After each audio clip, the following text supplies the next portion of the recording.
Her family sees me as a huge jackass and are still on my case. My wife is on my side, but she does want me to smooth things over. I really don't want to and think they need to change. Am I the asshole? Ooh, this is going to be a tight race It here. is. Oh, wow. It's Okay. very close. Well, let's dive in, Cee Cee. Yes, we're back with another Reddit Stories episode, which I'm going to be honest, are probably some of my favorite episodes to do. It's just so much fun. Yeah, I've put a lot of work into my life to keep like a lot of drama out of my day-to-day. Mm-hmm. You know, I work hard at that.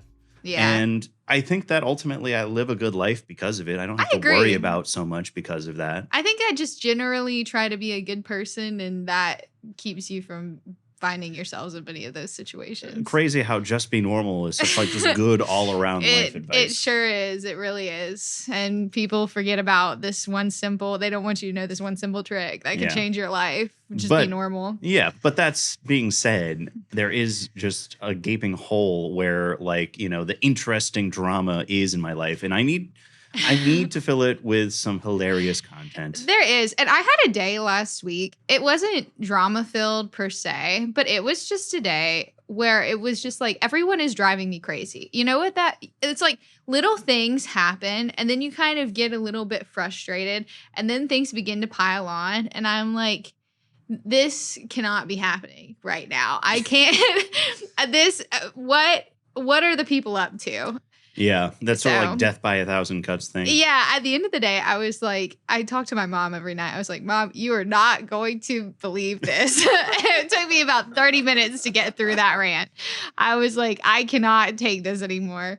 But yeah, beyond that, I'd say there's never really much to talk about from the traumatic standpoint. But these people have a lot to discuss. Today, we're focusing on stories that have to do with families. I also think we're relatively fortunate that we have very nice, supportive families that we like. So we don't really have a lot of drama there either. No, absolutely not. And I, grew up like most American teenagers thinking that my family was super weird and just like, they're so crazy. And then it really got put into perspective. I was talking with like my sister's now ex-husband, and I was like, oh, my family's so weird. And he's like, Mark, your family's like so very normal. They're like extremely normal. And I'm like, you're probably right. Yeah. Weird in like a fun, special way, not in a like, what is going on way. Yeah, I think they're weird because I see them all the time. Yeah. And I know all their quirks. Right. And they made you. There has to be something off. Exactly. No, I mean, but for real. But ultimately, yeah, I mean, like in the grand scheme of like behavior, yeah, very normal. Yeah. Well, these people, unfortunately, are surrounded by people who are not normal. Let's start with some sister drama. I think that's pretty, normal in my life, but I don't think it's quite on this level. So here we are. Am I overreacting for refusing to give my sister my extra house key after what she did at my birthday? Oh, no. I hope... At her house? I'm curious. House. Okay, just go. I, 27 female, live alone, and I'm pretty private about my space. I don't give spare keys out easily. The only person who had one is my ex, and I got it back after we broke up. Oh, that's good. Yeah. Standard operating procedure there. My sister, 31 female, has been asking for a spare key just in case for a few months now. I've always kind of brushed it off because she has a history of not really respecting boundaries. Like she'll show up unannounced or go through my fridge and make comments about what I'm eating. Small stuff, but it adds up. Yeah, that's just okay. Anyway, last weekend I had a small birthday gathering at my place. Nothing crazy, just a few friends, some drinks, takeout. My sister was invited. At some point in the night, I noticed she was in my bedroom, which already annoyed me because I kept that door closed when having people over. I went in and she was literally going through my drawer in my nightstand. I asked her what she was doing and she laughed. She said she was just looking and making a joke about me, definitely hiding something. I told her to get out, and she acted like I was overreacting. We're sisters. It's not that serious. Okay. I let it go at the time because I didn't want to make a scene, but I was honestly really uncomfortable. Fast forward to yesterday, she texted me again asking for a spare key because what if something happened and I need to get in to help you? And go through your drawers again. Exactly. I told her no because of what happened at my birthday. She got defensive immediately and said I was being dramatic and holding a harmless joke over her head. What's funny? I'm sorry, I keep interrupting this one, but I'm confused. But She said it's weird that I'm so protective over my space and that I'm acting like a stranger instead of family. Now my mom is involved in saying I should just give her a key for emergencies and that I'm making a big deal out of nothing. I don't feel like I'm being unreasonable. Now I'm second guessing myself because both are acting like I'm the problem. That's crazy. I'm sorry. What? I'm so sorry. Why? Let's slow it down a little bit. Yeah. Okay. So let's start at the beginning. Why is she Actually, let's just start with the whole thing. Why is she so obsessed with what is in this girl's house? Let me go through your fridge and talk about your food. Let me go through your drawers at the party. Also, how is that a prank? Why is she so into every bit of her business? I feel like, sisters share clothes. Yeah. I share clothes with my college roommates. I don't have sisters. I have one brother. But I shared clothes with my college roommates and we would go into each other's closets. And that wasn't that weird because we all kind of agreed that that's what we were going to do. But going through somebody's drawers for fun and she's like, we're sisters. That's fine. That's weirdo. That's stranger weirdo behavior. Yeah. To me, there's some gaslighting going on there where it's oh, it's just a joke. Oh, I don't understand it. Can you explain it to me? Just looking. What are you looking for right. in my nightstand? Why do you think I'm hiding something and why do you think you need to find it? Yeah. If you were really if you had that sister level of closeness, and then let me just tell you all at home, I've got 3 sisters, yeah. Okay? I don't have any brothers, all sisters. And so, I think if you were really close with your sister, she would just tell you, what she's looking for in your nightstand. Oh, right. Oh, I've got a headache. I was looking, or, oh, do you still have, I thought you took my ring, or I don't know. Do you have a nail file? Yeah. Things that are normal, or I spilled something on my shirt. I came to grab a different one, or anything like that, but not, I'm just going through them to see what I can find. Yeah. That's a weird party activity. Yeah, going into my room when I've got the door closed is a big red flag. Yeah, it is. It's also when you invite people over, you invite them to be in the space where the get together is happening. You don't invite them to go up into your closed room to look through all of your closed drawers. Yeah. Even if they are your sister. I don't care. You could fully take her being her sister does not excuse any of the things that she's done. You could take that out of the equation completely and the answer is still the same. Yeah. And when I look at 27 and 31, they could have been at an age where maybe they shared a room at some point. I think it's an interesting piece of context that I would want to know because my sisters, 2 of them shared a room for a large portion of their childhood. Mm-hmm. It's never come up in any way as adults where it's just part of it is they don't live anywhere close to each other, right? Right, that'll do it. Yeah, that could be the sort of thing where it's maybe one of them had a better experience sharing the room, one of them didn't. Maybe that's caused some of these feelings of oh, well, I'm much more private about my space. Boundary issues. Yeah, boundary issues for sure.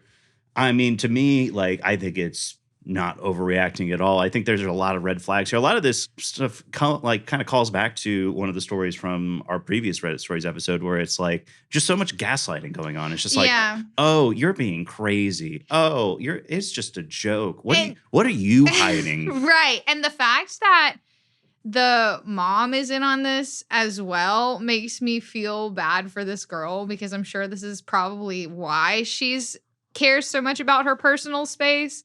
If this is something that is happening now, I'm sure that her mother and her sister have gotten together and kind of ganged up on her in some other time in her life.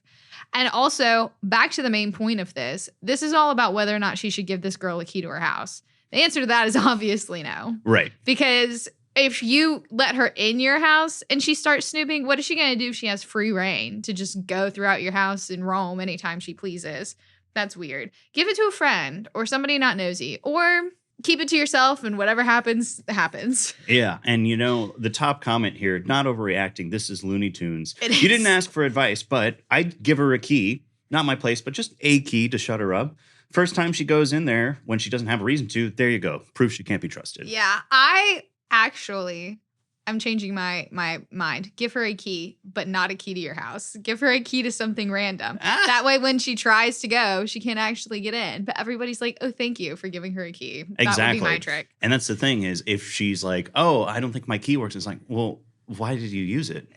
Yeah. There's not been an emergency. Yeah, there was no reason for you to come over here. Yeah. And I mean, so we can go down this rabbit hole. We don't have to, but I had a roommate who was like going into my room and taking stuff from me at one point in time. Yeah, that's wrong. It was weird, awful, but ultimately, like, you can get like a camera that connects to your phone for like $30. It's really not that big, not that hard to catch people in the act. Now, calling back to last episode with Afro Man, if you ever get your home raided, it's good to have cameras. So if your roommate's raiding your room, you know, it's two sides of the same coin. Good to have a camera just in case.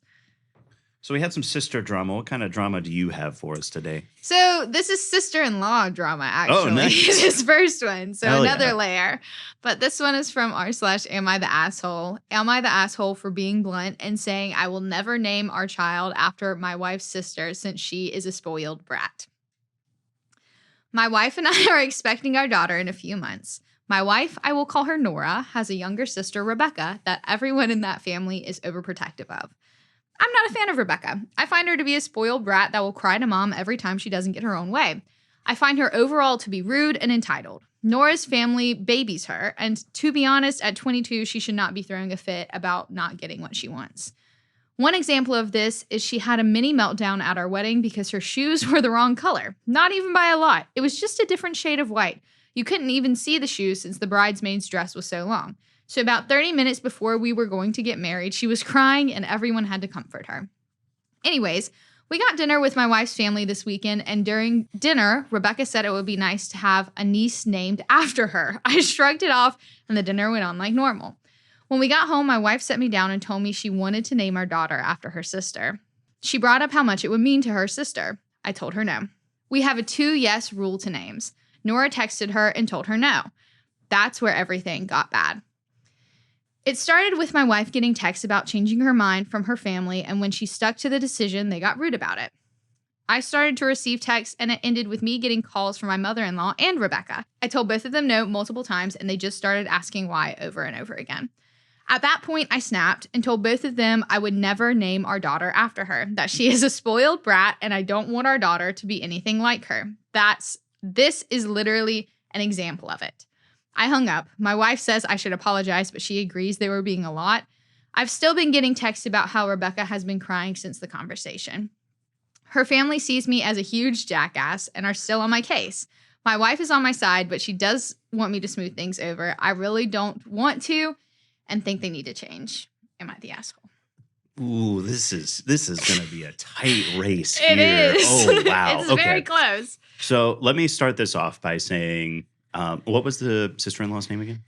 Rebecca. So Rebecca asking or like saying, oh, you should name your daughter after me. I hate that. I think that's weird, I hate that so much. If somebody wants to name their child after you, cool. But I feel like if you ask for it, it's weird. There's like a laundry list of things where I think if you kind of initiate it, then it's just important. Like people, you know, it's like, oh, I'm an old soul. If you call yourself an old soul, I'm sorry, you're just trying to be cool. You're being a pick-me. Yeah, it's like pretentious, right? Yeah. But like if somebody else gives you that label, that's fine. You know, cool. No big deal. Because I think that, you know, that's people want to aspire for that sort of thing, but Right. it's got to be earned, you know? Yes. Yeah, it can't just be something you claim. The title of Old Soul is rented and the lease is due every day. Right. Something like that. I don't know. But ultimately, yeah, I think that is wrong to ask for that. I think so too. And I also want to pause here for a second and say you are very qualified to speak on this since you and your father have the exact same name. Yes. And, you know, it's funny. I think my uncle, I think that he has the same name as my grandfather. I mean, I met my grandfather once, but ultimately, yeah. So like the names have kind of gone down in the family for a while now. And, you know, I like my dad. So ultimately it worked out well. But, you know, when I think about names, I also think that both parties have to be on board. Yes, I agree with their 2-yes rule that they have here. That we both have to agree that it's right. I don't think that his wife would have suggested it if her sister hadn't brought it up. Yes. Ultimately, the way that OP feels about the situation is very valid. I think so too. He might be an asshole. I think he blew up.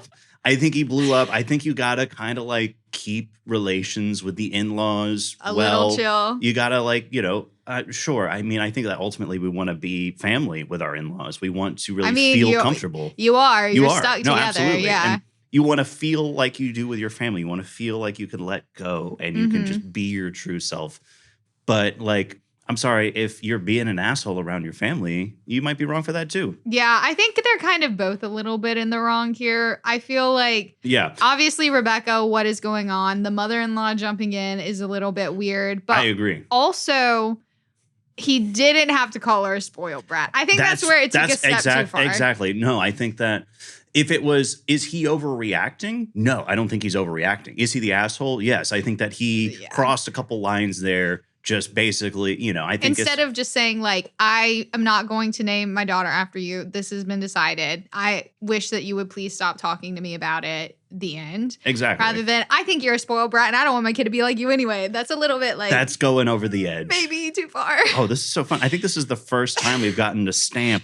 Yeah, maybe just a little. Yeah. Just a little bit. Yeah. Well, what did the comments say? They say not an asshole. Ooh. Which I think that ultimately we probably don't disagree because I think that ultimately like we think that this guy is valid for how he feels. Agree. The top comment says, not the asshole, not naming your daughter after her 22-year-old aunt would be perfectly reasonable, even if she was a saint in every way. And furthermore, your wife needs to be the one to set her family straight and smooth things over, not you. I think that's actually, I didn't even think about that. His wife probably should be doing it. But I guess like the way that I would think about if you're family with somebody and you have in-laws now, like you should all probably be comfortable talking to each other. Exactly. We shouldn't be like hiding things from one another. And ultimately, it may be the sort of situation where she told the sister is like, oh, yeah, we're not going to do that. Oh, well, he doesn't want to do it. Right. And then, well, because we're comfortable going to one another, that's what we're doing. This story kind of reminds me of an old story. Have I ever told you how Walt got his name? No. Okay. Well, this is actually a good one. So my brother's name is Walt. And shout out Walt. Yes, love him. My grandfather's name was Walt. Mm-hmm. And so they wanted to name him Walt after him. Mm-hmm. But they also liked the name Addison because it means son of Adam, and our dad's name is Adam.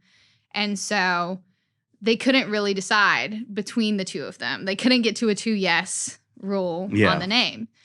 Well, I was, I guess, 9 just before Walt was born.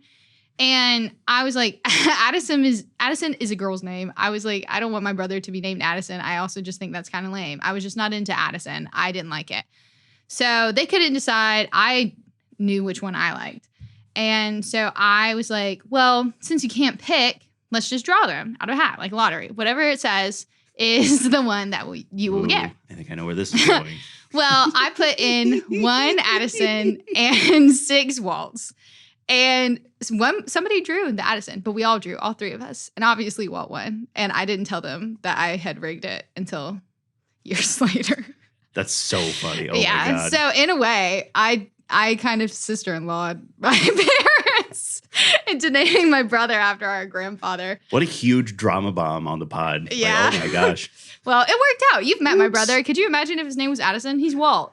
I mean, it might as well be attaboy at that point, yeah, right? Like it's kind of weird. Yeah. But ultimately it's so funny because I had not a similar experience. When I was young, I had a music teacher named Miss Bailey, and everybody in the family really liked Miss Bailey. Mm-hmm. All of a sudden, my youngest sister is named Bailey. So inspiration has to come from somewhere. It does. But I don't really know the origins there. I think I've been told them, but I don't know. Yeah, it's not my business. Named after my mom's across the street neighbor growing up, just because she thought it was cute. So, there's only so many names in the world at this point. Yeah, we're running out of them. Yes. So we gotta repeat some. Yeah, absolutely. One of my favorite things about my name is my initial is just a squiggly line because my middle initial is W, so it's MWM. It's really just a lot. It's kind of like a sound wave. It's it is like a sound wave. Wow, very on brand. I always think about it as like Charlie Brown sweater. Yeah, I like that. Well, let's go and talk about some more in-law action here. Oh, good. Am I overreacting for not allowing my in-laws to come over the first day when they booked a flight without telling us? Oh. I just had my baby on Tuesday. My husband and I made it super clear. Explains everything. Yeah, exactly. My husband and I made it super clear we wanted no visitors for a week after he's born. We live across the country from everyone. My mother-in-law said to my husband that it was honestly mean to do that to people, Oh, but we my were under the God. impression that they understood. We both want time alone to bond with the baby. Plus, I had a C-section and I need time to recover. I think that makes total sense. I think so too. Well, they booked a flight for this weekend and arrived today without telling anybody until the flight was already booked. This is like, I've said this. If I've said it once, I've said it 1,000 times. Once you start taking steps to hide things, like not telling people, you know what you did was wrong. Exactly. Ask for forgiveness instead of permission, right? Yeah. Not always a good strategy. Not always. Not in this scenario. My husband spoke to my father-in-law and told him how upset he was that nobody listens to him. But his dad kept talking about how it was the only time they could get vacation for work, that flights were cheaper those days, how they need to get back for Easter. And all about you. Excuses. Yeah. We just got home from the hospital Thursday, and it's been rough for me. My shirts are drenched in milk, I'm sore, and I'm not in any place to have company. They arrived this morning, and my husband told them that we can't see them today. They seemed upset, but they went back to the hotel, and that's the last I heard of it. When my husband asked why nobody's listening to us, their only response was, "You have no idea how hard it is in the beginning, and we just want to help." I know it comes from a place of love. We know that they're excited for their first grandchild, but I feel completely overwhelmed and disrespected and don't know what to do about the situation. My baby is feeding and gets hungry every 30 minutes sometimes. It's going to be so awkward for me to keep running back into my bedroom to nurse. Mm-hmm. I mean, I think that this is open shut case. I think yes. Mama with the new baby makes the rules. Okay. Absolutely. You get to see the baby on her time. No questions asked. I agree. I couldn't agree more. I also think that they love to frame it as like helping. Yeah. Like, you don't know what it's like. We're here to help you. Guess what? Nobody asked for your help. And sometimes your help is like hurting. If somebody says, please do not come for a week is not a very long time. No. Wait the week out. All of their reasons for coming are inherently selfish. We want to help you. This is when we could get off of work, blah, blah, blah, blah, blah. None of this is about the baby, first of all, or either of its parents. And let's keep in mind the order of events as we know it. The first excuses were me, right. Not we want to help the baby. Right. Which is, I think, I have worked on a lot of birth podcasts. I've learned quite a lot. You're something of an things. expert. I am. They should have me as a guest on the podcast. Something that I've heard people talk about recently, and there's a guest who talked about her book. It's like mothering the mother, like having somebody there to take care of the mother while the mother is taking care of the baby can be important. But I think at this point, that seems to be your partner's job. And if anything, them trying to come and help, whether or not that's maybe their kind of intent, is doing the opposite of that. It's only stressing her out and making things harder for her. Exactly. And if that's the biggest thing is if I say don't come, don't come. Like, I told you, please don't. You know, if I wanted you, I would tell you, but I don't. In fact, I told you that.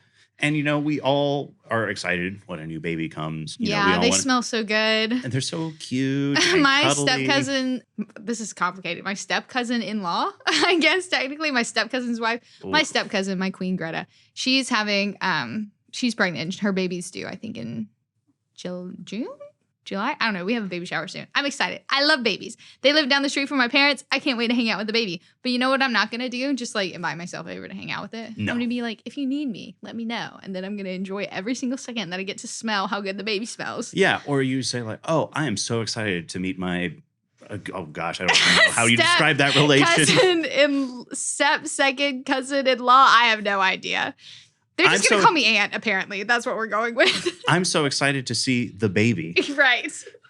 When can I come over? And yes. Like I said, you know, Mama makes the schedule. Okay. Absolutely. What are you going to show up when the baby's like asleep and wake the baby up? No. That's what could happen if you're asking for forgiveness instead of permission. Yeah. It is. And if you wake the baby up, that's, disaster. I mean, you've got one strike. Okay. Yeah, it is a nuclear scenario. Yeah. I will say at this point, because as I mentioned, I was about 10 when my brother was born. I know this. I know what this is like. I know how hard it can be at the beginning. And I will just say that if you are coming to mess up the flow that they're developing, you are an asshole. Fun podcast idea. So what we should do is, since my sibling Bailey and Walt are of the same age. Yeah. They are not classmates, but they're in the same class at NC State. They are literally the same age in the same class at the same school. That's kind of cute. We should bring them on the pod and exchange embarrassing stories about when they were children. We should. And then we can get their reactions too. I think that's a great idea. Yeah. But my mom reminds my brother of all of the embarrassing things he did all the time because she thinks that they're so cute. I embarrass my youngest sister all the time. Look, the one thing I realized in recent years is, sure, I don't have a brother. And so maybe I don't know what it's like to have a brother. But I then kind of thought about, I do know what it's like to have a brother because all of my sisters have a brother. And part of my duty is to embarrass them from time to time. Yeah. Keep them humble. Yes. I think that's my duty as an older sister too, especially with Walt has lived with me when he was in high school. I feel like we have a sibling and a maternal kind of relationship. Yeah. So of course that's my heightened mission. Is maybe we are the asshole. Yeah, maybe a little bit. I don't know. Well, maybe we've got something here. Maybe we got somebody who's worse than us. Oh, this one you're gonna love. You're gonna what you got? Eat it up. I feel like it recalls so many different themes. I hope this is another steak story. Well, it is food related. Okay. Am I the asshole for refusing to eat my wife's spaghetti after I found out what she put in it? Ooh. Which this calls back to so many different things. I'm so nervous. Last night, my wife made spaghetti and it smelled amazing. She said she tried something new and wanted me to just eat it before asking questions. I had a few bites and it tasted kind of off, but not terrible, just weirdly sweet and a little bit earthy. I asked her what she changed and she told me she blended up leftover spaghetti from 6 days ago and mixed it into the sauce to thicken it. Okay. I immediately stopped eating. I know it is technically the same ingredients, but the idea of blended old noodles mixed into fresh sauce made me feel sick. She got offended and said I already ate half a plate, so it clearly was fine, and I was just being dramatic now that I knew. I told her that is exactly the point. I did not know. If I had known beforehand, I would not have eaten it. She said I was being wasteful and disrespectful and acting like she served me garbage. I ended up making a sandwich because I could not finish it, and she got really upset and barely talked to me the rest of the night. Now she told her family, and they think I embarrassed her, but my mom thinks it is gross, and I should not have been tricked into eating it. I feel bad for hurting her feelings, but also I feel like I should get a say in what I am eating. Am I the asshole? Let's not answer that question really quickly because I think I need to say the obvious here. Blending up old spaghetti and putting it into a new spaghetti with the sauce noodles is very innovative. I like that. I think that's disgusting. Really? Yes, I cannot believe you like this. I'm not saying I like it. I'm saying it's innovative. Just said I like that. Oh, really? Yeah. Whoops. I think it's very interesting. So it is creative. I agree it's creative. So let's so here's the thing is that I guess the question is why? So first of all, 6-day-old leftovers is maybe I think a week in the fridge is pretty standard, right? I feel okay, this is actually a good time for me to ask you this question because I have wondered the answer. I don't typically keep meat that I've cooked in the fridge more than 4 days. I feel like chicken, beef, all of that, beyond 4 days, it's either frozen or is going away because I feel like that's not safe. Am I wrong? I think a week is sort of the standard for cooked prepared foods. That's good to know. I could be getting 3 more days out of things. Yeah. So let's say I've made ground beef, taco meat type stuff, right? I will try to eat it in that sort of 3 to 5 day window. But I will keep it in the fridge for up to a week, even sometimes 8 days, I think is going to be fine. But ultimately, generally speaking with leftovers, it's if it smells bad, it's bad. Yeah. That's so true. As long as it smells fine, you're probably safe to eat it. Well, as long as your fridge is good and cools food effectively, right? Yeah. I don't think that you're wrong, but I think you could get a little bit more time out of your leftovers. No. So 6-day-old spaghetti, it's not foul unless it smells bad. I think it's foul. Oh, man. That's okay. That's crazy. Well, look, if I'm thinking about why would I not want leftovers, right? Maybe it's something I didn't like in the first place. That's true. If you like spaghetti, why wouldn't you eat the leftover spaghetti? My question is what? Yes, that part. Why is it still in the fridge after 6 days? I feel like I would be housing down the spaghetti. It would be gone by then. Right. 2, why? The other thing that confused me about this is why are you making more spaghetti if you already have spaghetti? Yeah. Like that That's a part really good doesn't question. make any sense. Like you made more spaghetti by blending up spaghetti liqueur. Yeah, why didn't you just eat the leftovers? I don't know, saying that out loud now is just sounds so stupid. I think that is a very big plot hole that we just don't like. I don't understand. It just doesn't. None of it makes any sense. It doesn't make any sense. There is, I guess we're getting to the core. It's like, why haven't we made this innovation before? Well, because most people would just eat the spaghetti. Eat the spaghetti Well, but I think it's gross. I'm gonna say it. I do think that 6 days in the fridge, even if scientifically is fine, I think it's a little bit weird. And if it tastes, he said it tasted weird. So I'm going to assume that the spaghetti was bad, you know? fair. Which is gross. And then the other part, now she told her family and they think I embarrassed her. I think that is a weird take. Oh, yeah. I mean, if we're going to get back to the core of the issue, is this guy the asshole? No, he's not the asshole. I think that he may be overreacting a little bit. I think but I don't think that he's the could be asshole. possible. I think if anybody in this situation is the asshole, it's the wife because I feel like you should tell. I think it's the wife. Yeah, wife. I think you should tell somebody that you have done that before you feed it to them. I think an important piece of context missing is this guy like a picky eater? Usually that's what somebody will present you a food if you're a picky eater and it's like, oh, will you try it before you pass judgment on it? Yeah. Because of like X, Y, or Z. Or maybe it's like, oh, well, maybe they don't like bell peppers and you use bell peppers in it, right? Yeah. I think that that's like a normal thing. I think that that's a fine, like if you are asking somebody to try somebody because you're trying to like trick them, I don't ultimately think that's what she was trying to do, but like it feels a little bit like a trick. Like, because she said guess. specifically, she said she tried something new and wanted me to just eat it before I asked questions. Yeah. I think that's a little bit weird.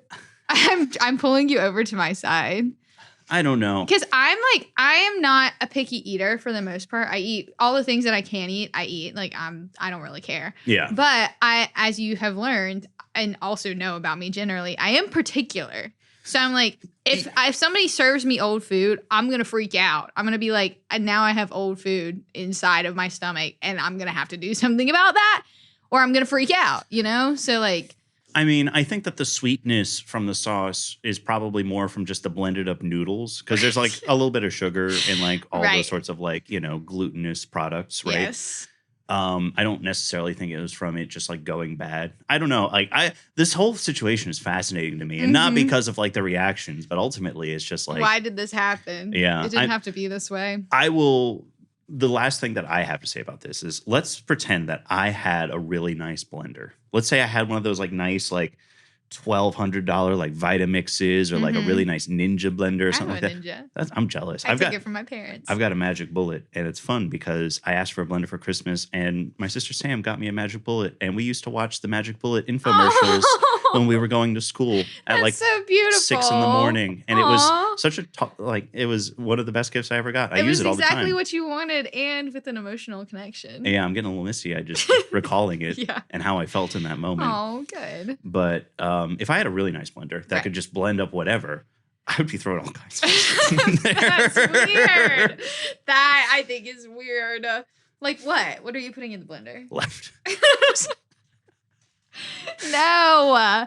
That's like, isn't there a movie where they like replace all of their meals with like just blended up stuff? I can't remember what it is. I want to say, honestly, I would do that. I'm not going to lie. I drink a smoothie every morning, have for like probably, how long has it been? Like 6 years now, over nice. 6 years. I'm proud of you for that. Thank you. So I'm enjoying blended things. That's why I stole the Ninja from my parents. Yeah. But I think that if I could eat that, like all of my sustenance could come from 3 of those in a day, I probably would do it because I don't like cooking for myself and I don't really care. Yeah, I mean, for me, the Magic Bullet's great, but it's a small blender, and so like if I put a bunch of frozen fruit in there, it doesn't blend very well.